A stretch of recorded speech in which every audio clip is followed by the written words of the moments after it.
wards here from Jirax. Is he... Okay, so he's put a sentry down. He's going to try and contest the D ward. Sean's going to be over here as well. Icarus dive forward, then back down again, but Jirax maybe a little bit too greedy. He couldn't finish up the ward. KP's right behind him. They're going to enchant. Crush being leveled up right now. Jirax on the run. The crush from KP. Jirax low. Jirax down. Trying to battle the vision, and now they can go for more. Crush is coming back up. Cooldown in 1 second time. Follow me. Body blocked up. Sean behind him too. It's going to be a twofer. Up, not up on the Juggernaut, so they can't invade this tower yet, so they're still safe for maybe a minute. Mid lane, damn that damage from Splinter Blast combining up with a Siphon. Fada back behind the tier 1 tower, tries to go invis, but just not enough time. Pressure, not going for that greedy Midas, instead a very aggressive earn. Bot lane, you got silence from Kuro. They might be able to go on Hao. He instantly starts to spin as Kuro comes in from the side, but the damage on Hao is so big, there's not enough. The Sunstrike! He got him back in base! The West instead. Nice eyes by Jirax over there. And Liquid are in a pretty good spot because they've only taken down one lane. Here comes KP again. Actually waited to get the amplification up before he blinked and crushed. Smoke. So we're going to have ourselves a bit of a clash as KP. Smoke's going to break a Mataman as well as Moo. KP blinked himself up, already puts the amplification over on Jirax, wants the crush, finds Mataman, the Sunstrike from Fada, not going to connect on anything, and now into the nose, the Newbee back up with the Ravage, and they have no choice. They have to stay underneath this, and Moo, the cold embrace is keeping him alive for now, and with the curse, Kuro's going to go down so quickly. KP keeps the crush going too, but Mataman's on the sideline, a double kill for Kaka. Jirax trying to find anything he can, looking for Moo, who's just dodging sprites left, right, and center. Jirax is silenced up too, he's going nowhere, and Fada's also in trouble. Amplified, there's nowhere to hide. Kaka's looking for a triple if he can get it. The ice wall's down, but Schwan will take it. Liquid away. He's just, well, he's only 100 gold of net worth behind that at the death profit. They're looking to jump Hao right now. This is dangerous. The better option may just be to try and control up KP. The Lycan Wolves are over on the side. You've done some chip damage to the tower. KP jumps forward, gets the amplification over on Fada. And mind control, oh wow, what a great rune to have for this. He's walking around with an invis rune. This will allow him to basically walk in to point blank range on Newbee. The crush will come out, but when is that Ravage going to arrive? Hao still not spinning with Tumblr control up. They're all exposed. Mind control. I think it's time to let it rip. The Nova's coming out. Mind control still sitting behind her, and there's your Ravage. Moo's in trouble, and maybe they got the damage. Kaka will go down too. Hao spin, ineffective. They're being chased down by Team Liquid back behind the tower. You've lost the Phoenix, but that is all from Team Liquid.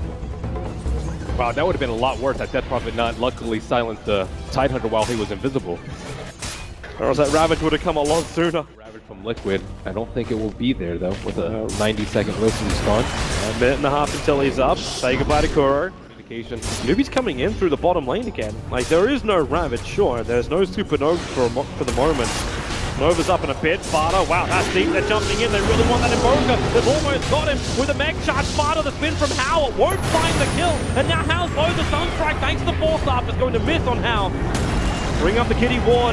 Nova still not here for Jirax, so he's not put it down. Kuro's in trouble, and the curse! It locks Jirax in the back. Kuro's going to come over. Jirax, he'll go into the Nova. Kuro, the impediment damage from Chuan will be enough to kill him off. Moose on the run, but the double crash from KP, keeping Liquid inside the base, allowing the double top ball on silence from Moo. With a Crimp Swarm too, they just keep rampaging forward. The buyback's available from the Lycan. Jirax going to start up with that Sunray, trying to find KP, bringing him down low. That will not protect him. The cold embrace. That BKB's off cooldown in 7 seconds.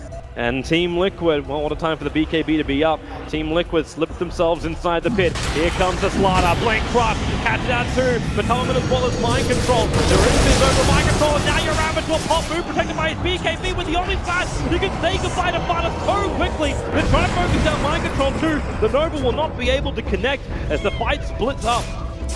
Towards the racks. You just go in on the racks. That's one way to do it. But at the same time, Liquid have shown they still can take team fights. So you have to give that respect too.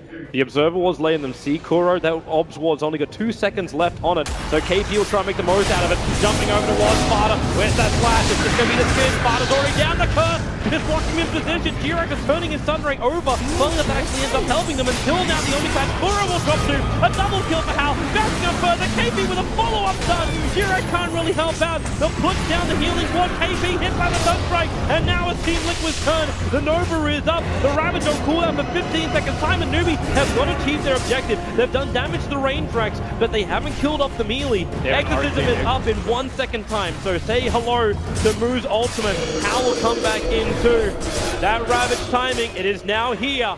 Be ready to jump. Moo's BKB, and now the Ravage. They need to bring down the Death Prophet. It's the only way they keep their racks alive. But the spin from Hal causing troubles. And Jirek with the stun. Through the Sunstrike coming in. Moo's so low. He's gone. Hal's down too. The Agency Mortar will trigger, but Sean is burning in the sun. They have to back up. Move. There he goes. Finally down. They keep the defense in a way, but still it is back up and running. So there goes your tier 3 tower. Still no Invoker, still no Tidehunter, still no control. How's it going to spin and beat into the racks this way? And then KP gets a jump over on Jirek. You can say goodbye to that Fierce. He'll buy back with the Omni Slash. Kuro's going to go down as well. Stay where he wants it, but Tama wouldn't actually get the extra hits from that Omni Slash. But Tama, what do you want to do? You want to run around, come back for the Wyvern, but the Curse actually stops mind control as he blinked in. He's beating down on Matulman. They'll blink themselves forward. The Splinter Blast will find the revenge kills. And now it's Liquid throwing their bodies towards Newbee. Far too far on the front lines. Moo's Exorcism is up. They're all going down, and GG! Newbee will take game 1 against Team Liquid. It is just too much for Liquid to repel. What a superb draft coming out from Newbee. I think with the Winter Wyvern was just the absolute key pick versus that first pick Lycan, and also was just miraculously good against the Tidehunter, who needs a disruptor, and also a lot of accommodation has to go out.